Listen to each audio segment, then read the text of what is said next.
उसके बाद में भी 15 से 20 लाख की जनसंख्या वहां पहुंची बहन जी को सुनने, मानवर साहब को नमन करने। तो ये हमारी ताकत छोटी सी नहीं है, इसको आप बिल्कुल कम ना आके। आज आपके सामने विधायक महोदय बैठी, तो ये किसकी ताकत है? ये दिनेश भाई की, आसाराम जी की, ये हमारे पथरिया के चिंतामन जी और यहाँ पथरिया की जो टीम है और जिले की टीम, उनकी ताकत है कि वो आज यहाँ बैठी है और हम और आप विधानसभा तक वहां पहुंचा सके। जब एक विधानसभा से हम एक विधायक को भेज सकते तो 4 से क्यों नहीं भेज सकते? हम भेज सकते हैं। अगर जिस प्रकार से पथरिया वालों ने काम किया और आज काम कर रहे हैं तो निश्चित ही हम भेज सकते हैं। लेकिन सबसे बड़ी समस्या आप लोगों के सामने एक है। मैं चाहता था कि आज के दिन बुराई ना करूं या सच्चाई ना बताऊं, लेकिन मैं चाहूंगा कि खास शुभ चिंतक रहे हैं जिनने हमें सब कुछ दिया है, जिनमें हमारे तथागत गौतम बुद्ध की करुणा और दया और समता स्वतंत्रता की बात है उनने बताई। तो तथागत गौतम बुद्ध के चरणों में सत्सर नमन। सामाजिक क्रांति के अग्रदूत महात्मा ज्योतिराव फुले साहब के चरणों में सत्सर नमन।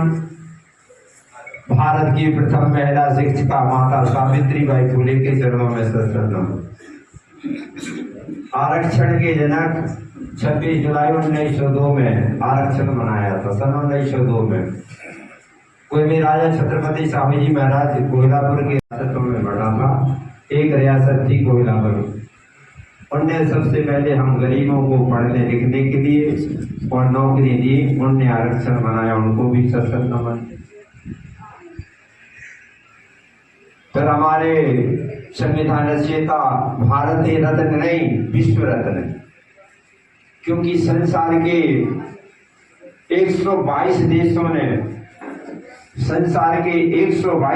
ने हमारे संविधान रचयिता बाबा साहब की जयंती मनाई।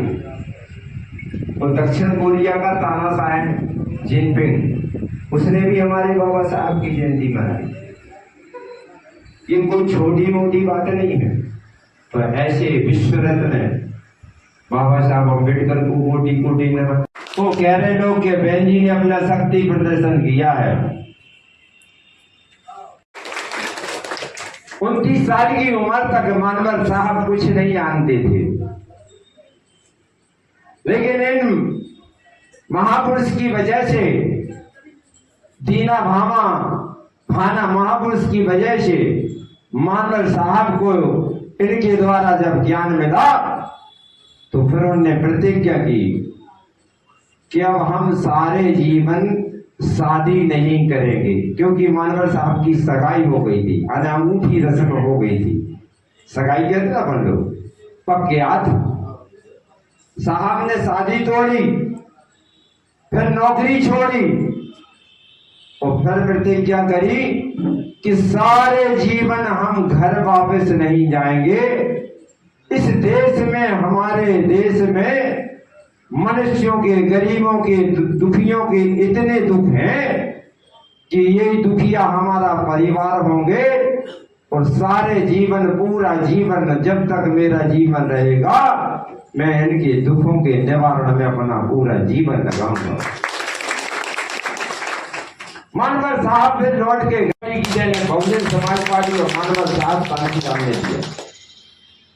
हम लोग बताने में असफल हो रहे हैं, बता नहीं पा रहे पिछड़े वर्ग के लोगों, लेकिन अब बताने को मौका है। मोहन यादव ने कहा हम देंगे, माननीय हमारे मुख्यमंत्री जी ने, आदरणीय मुख्यमंत्री जी कह रहे हम मध्य प्रदेश में 27% आरक्षण देंगे पिछड़ा वर्ग को।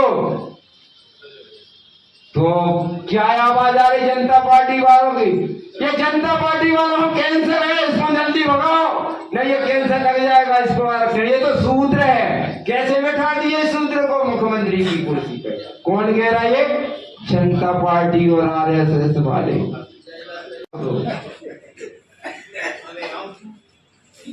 अभी देश में स्थिति जा है कि पिछड़ा वर्ग वाले कह रहे हमारे माई बाप या भारतीय जनता पार्टी, हमारी तो माई बाप या।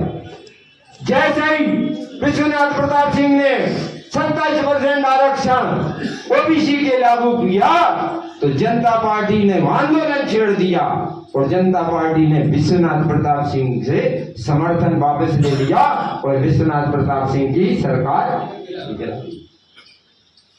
अपनी तो बातें नहीं हो पाएगी SC ST की नौकरी भर का।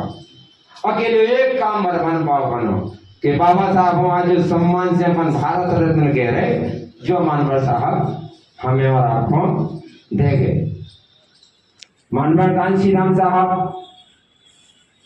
जब का नाम लेते हैं, हम कहने चाहिए जो है उनके संघर्षों का नाम लेते हैं, उनके बताए रास्तों का नाम लेते हैं और उन महापुरुषों संतों की बात को इस भारत देश के अंदर में कानूनी रूप मानवर बाबा साहेब भीमराव अम्बेडकर जी ने किया है। और बाबा साहेब अम्बेडकर इस देश के अंदर में जो अनमानवीय लोग थे, जिनके साथ व्यवहार होता था, पशुओं के समान व्यवहार होता था, उनको सम्मान दिलाने के लिए कानून में व्यवस्था कर गए और सबसे बड़ा हथियार इस देश के अंदर में बता के गए कि आप इस देश के अंदर में संख्या में ज्यादा हो और आपका सम्मान तभी जो है आपको मिल सकता है जब आप इस देश के अंदर में हुक्मरान बन जाओगी। हुक्मरान बनने के लिए बाबा साहब अम्बेडकर ने आपको वोट का अधिकार दिया हुआ है। बाबा साहब अम्बेडकर ने आपको कहने चाहिए कानून में बहुत सारे अधिकार दिए हैं, आगे बढ़ने के मौके दिए हैं। इन सब बातों के बाद जब बाबा साहेब हमारे बीच से चले गए तो उनके बताए हुए रास्ते को बताने वाला इस देश के अंदर में कोई नहीं था। उनको समझ करके संत महापुरुषों की बातों को समझने का काम, बाबा साहेब अम्बेडकर की बातों को समझने का काम, उनके संघर्षों को समझने का काम, उनके कानून को समझने का काम और उनके दिए हुए वोट के अधिकार और दूसरा संदेश इस देश के अंदर में आप राजपाट प्राप्त करो। ये दो बातों को खास तौर से, एक तो वोट के अधिकार को, दूसरा इस देश के देश में आप हुक्मरान बनो, शासनकर्ता जमात बनो, तभी आपका भला होगा।